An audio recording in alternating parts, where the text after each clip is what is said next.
Our passage today is a bit long. We have 16 verses. But I think it's important for us to read through it before we talk about the contents of the passage. The passage is found in Matthew chapter 25, verses 31 to 46. It says, "When the Son of Man comes in His glory and all the angels with Him, then He will sit on His glorious throne. Before Him will be gathered all the nations, and He will separate people one from another, as shepherd separates the sheep from the goats. And He will place the sheep on the right, but the goats on the left. Then the King will say to those on the right, 'Come, you who are blessed by my Father, inherit the kingdom prepared for you from the foundation of the world. For I was hungry, and you gave me food. I was thirsty, and you gave me drink. I was a stranger, and you welcomed me. I was naked, and you clothed me. I was sick, and you visited me. I was in prison, and you came to me.' Then the righteous will answer Him, saying, 'Lord, when did we see you hungry and feed you, thirsty and give you drink? And when did we see you a stranger and welcome you, or naked and clothe you? And when did we see you sick or in prison and visited you?' And the King will answer them, 'Truly I say to you, as you did it to the one of the least of these my brothers, you did it to me.' Then He will say to those on His left, 'Depart from me, you cursed, into the eternal fire prepared for the devil and his angels. For I was hungry, and you gave me no food. I was thirsty, and you gave me no drink. I was a stranger, and you did not welcome me, naked, and you did not clothe me, sick and in prison, and you did not visit me.' Then they will also answer, saying, 'Lord, when did we see you hungry, or thirsty, or stranger, or naked, or sick, or in prison, and did not minister to you?' Then He will answer them, saying, 'Truly I say to you, as you did not do it to the one of the least of these, you did not do it to me.' And then this will go away into eternal punishment, but the righteous into eternal life." We are living in a country where it's said that there are about 20 typhoons every year. At least 20 typhoons. In fact, if you would remember a few years ago, there was a typhoon that is very strong, and its name is Yolanda. You still remember that. So that is letter Y. So that means that year there was more than 20. There were more than 20. There's 25. Kasi letter Y. Kasi alphabetical order. No? And so the fact that it reached letter Y means some years it would even go beyond 20 typhoons. Right? And of course, those typhoons do not always, they call it the landfall. We don't experience all those typhoons always. Out of those 20, maybe we experience 3 to 5, maybe. 3 to 5 are the strong ones. And then they're also, they would also hit different places in the Philippines. So some in northern Luzon, some in southern Luzon, some in eastern Visayas. Usually, those are the areas that are hit by typhoon, right?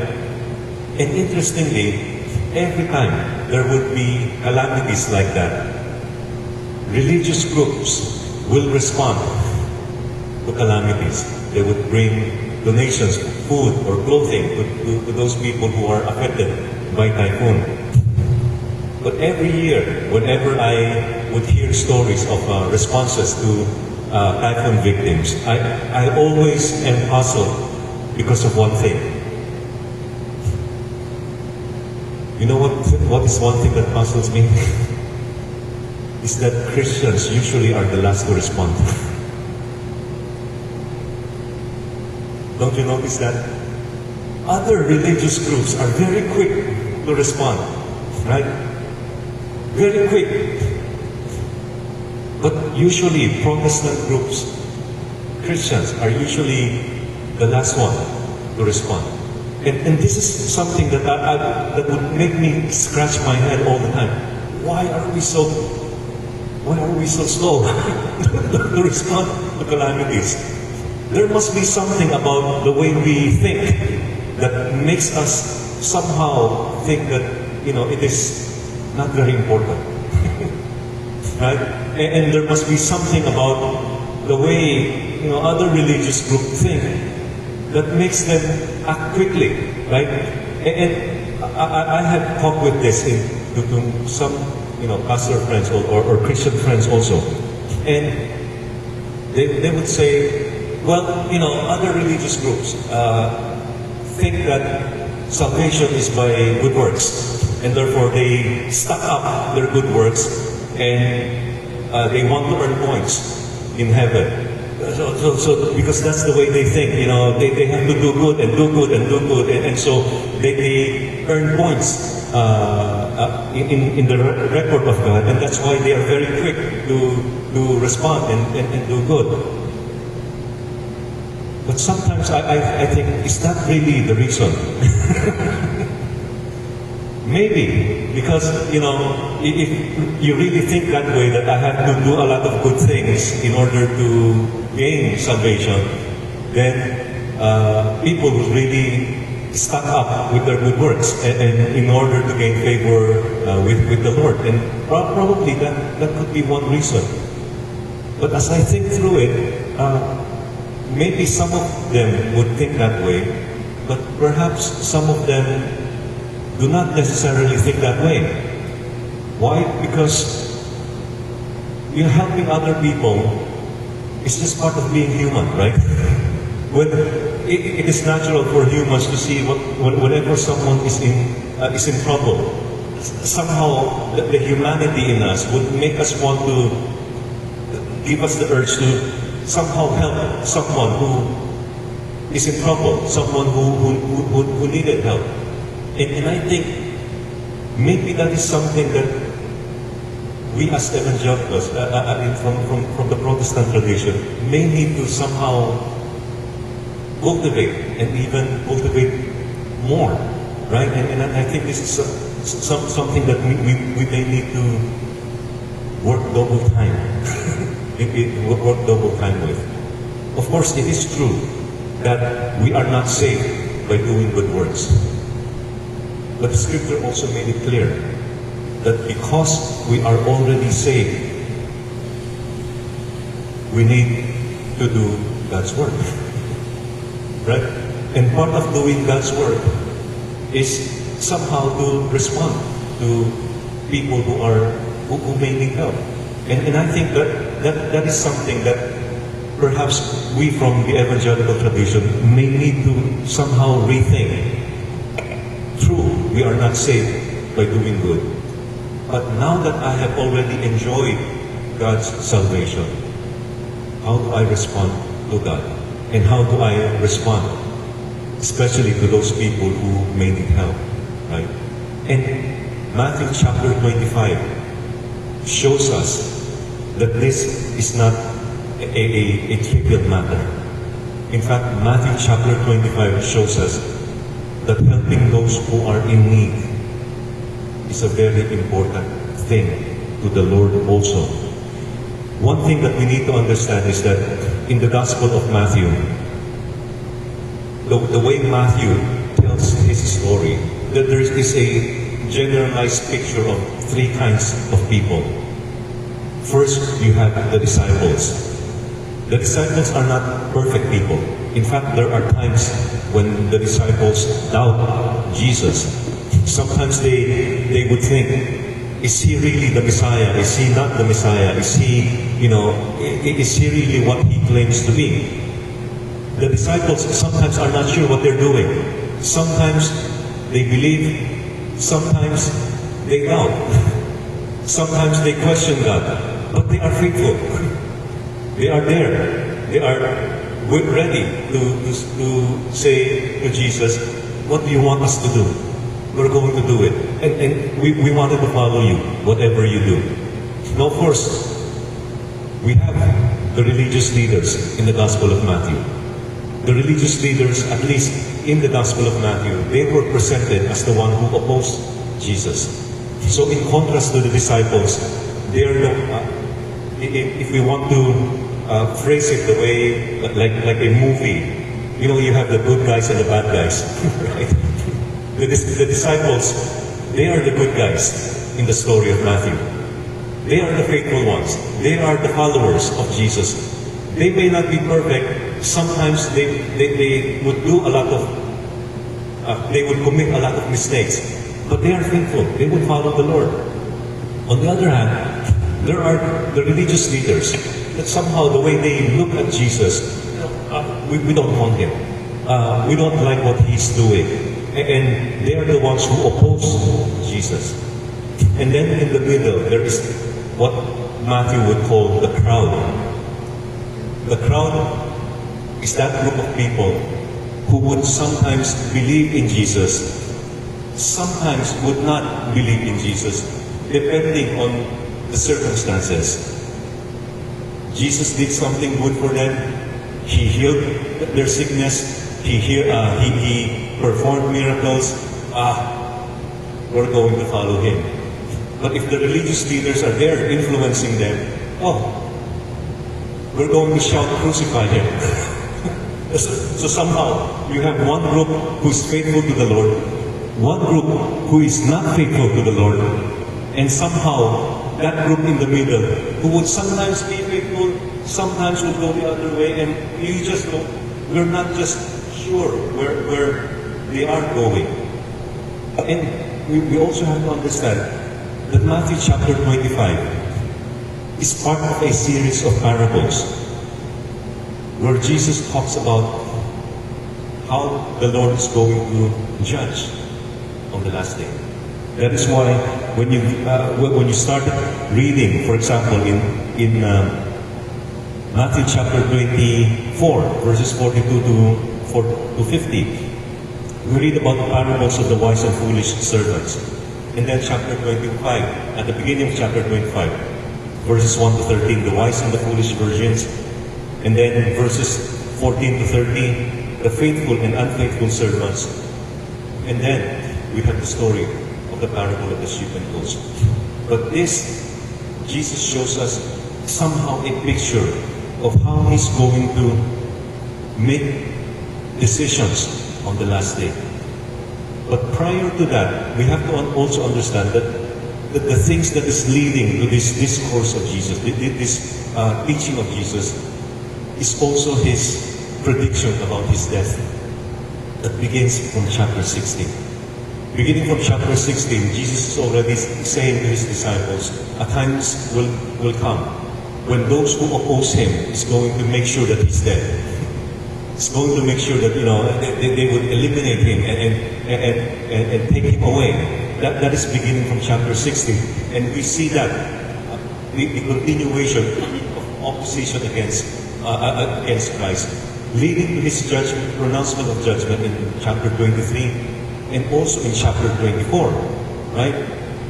And then here comes chapter 25, showing us that in the last days there will be those who are faithful to him, who are going to do his work, and these are the people who are going to receive the reward from the Lord.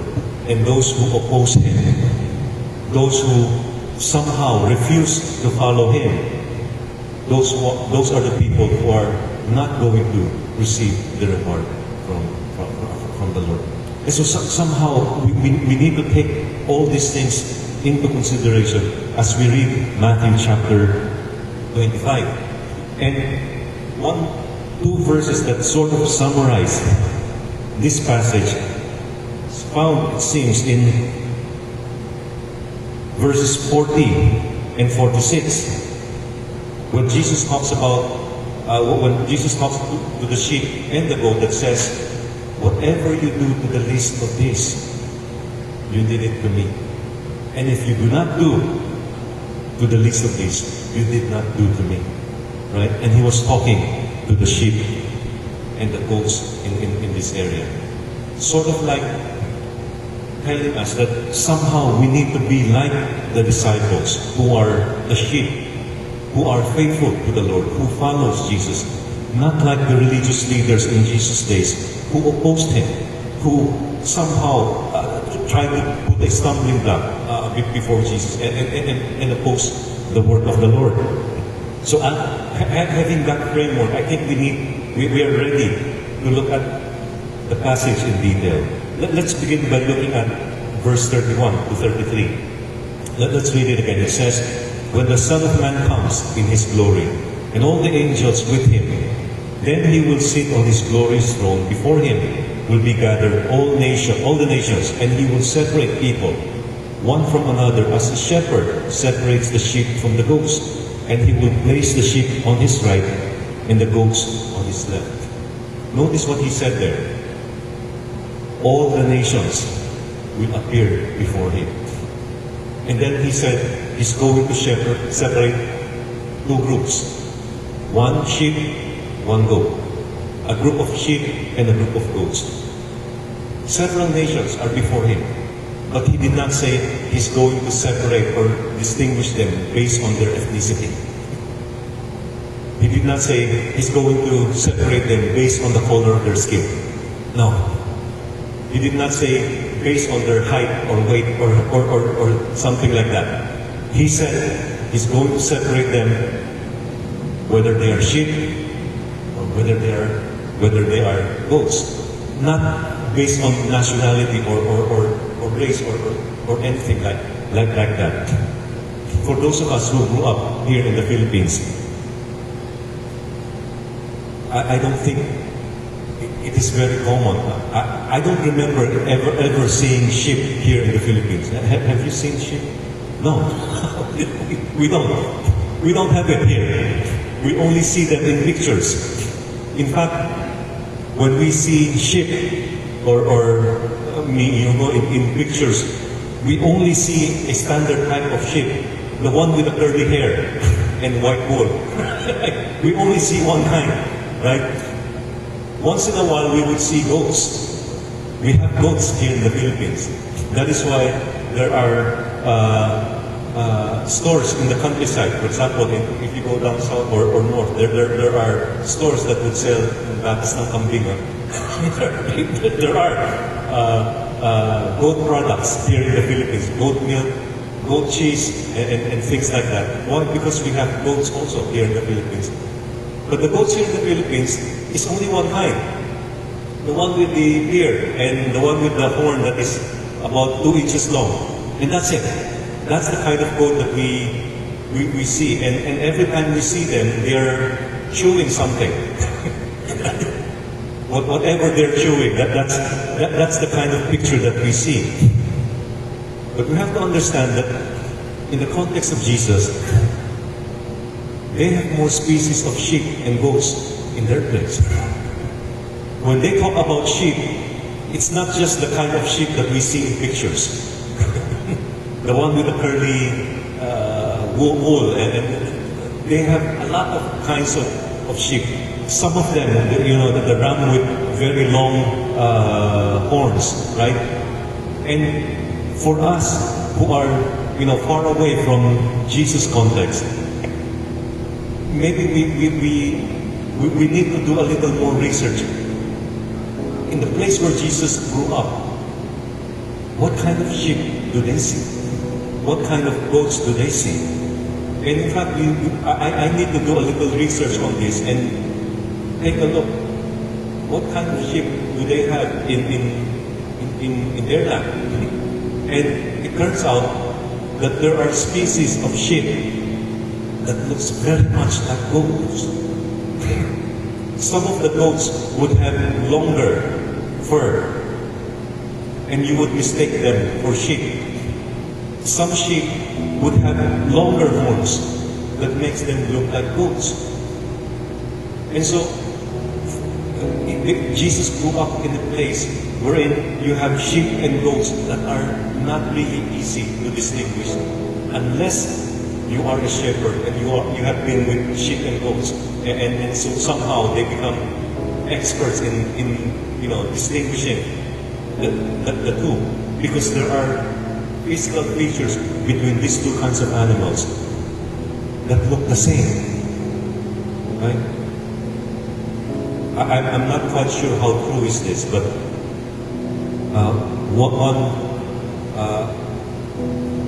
resource that I have looked at says that there's one way to distinguish sheep from goats is by looking at their tail.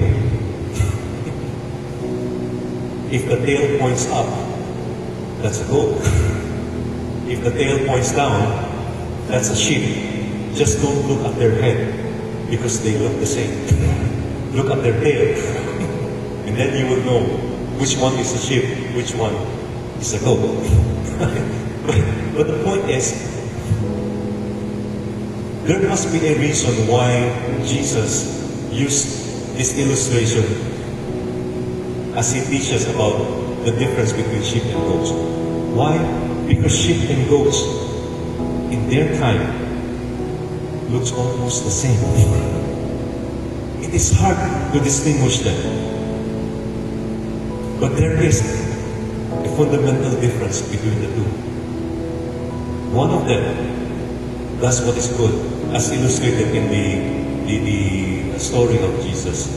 One of them does not do what the Lord wants them to do. Right? And that is why, on that day, when the Lord, when we all have to appear before the Lord, Jesus said, that time will come when God is going to separate people who may look the same. People who may have this, if you look at them, you cannot see the difference between them. But the Lord knows. He's going to separate those who are sheep and those who are goats. And what's the difference between those two? As Jesus said, the sheep, they're the ones to whom Jesus would say, I was hungry and you fed me. I was thirsty and you gave me drink. I was naked, you clothed me. I was in prison, you visited me. And whatever you did to the least of these, you did to me. And then to the goats, what are they? The Lord will say to them, I was hungry, you did not feed me. I was thirsty, you did not give me drink. I was in prison, you did not visit me. Whatever you did not do to the least of these, you did not do. Of course, we have to go back to the basic principle. The basic, teaching in the Scripture. We are not saved by good works. That is clear. We cannot argue about that.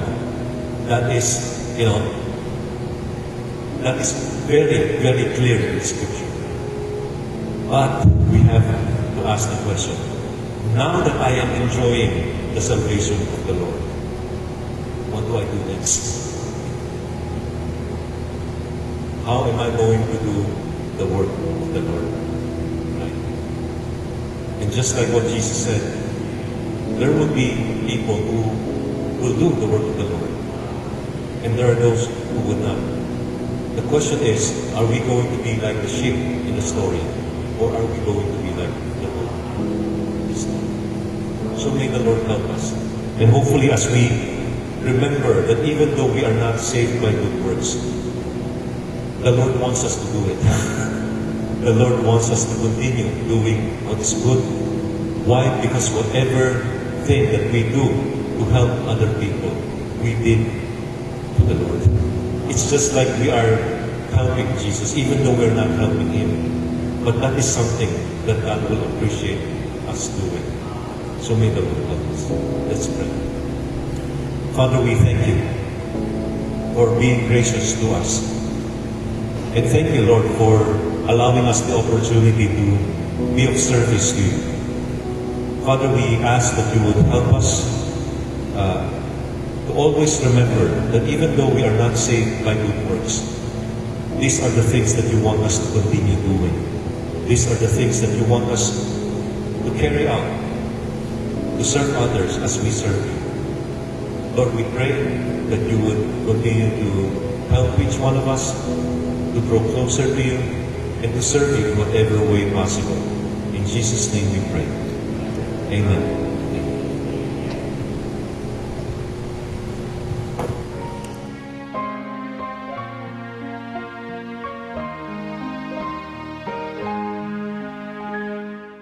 Out in the highways and byways of life, many are weary and sad.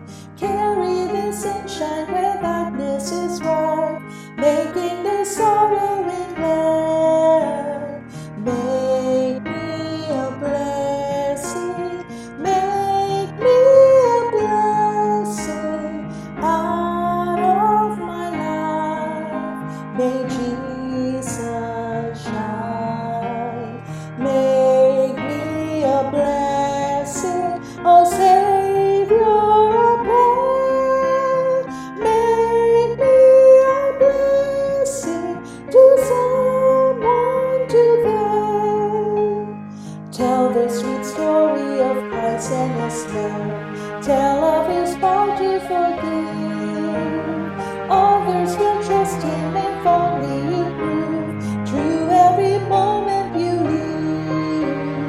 Make me a blessing, make me a blessing out of my life. May Jesus shine. Make me a blessing, oh Savior, I pray. Make me a blessing to someone today. Give us what's given to you when you're need. Love as the Master loved you. Be to the helpless a helper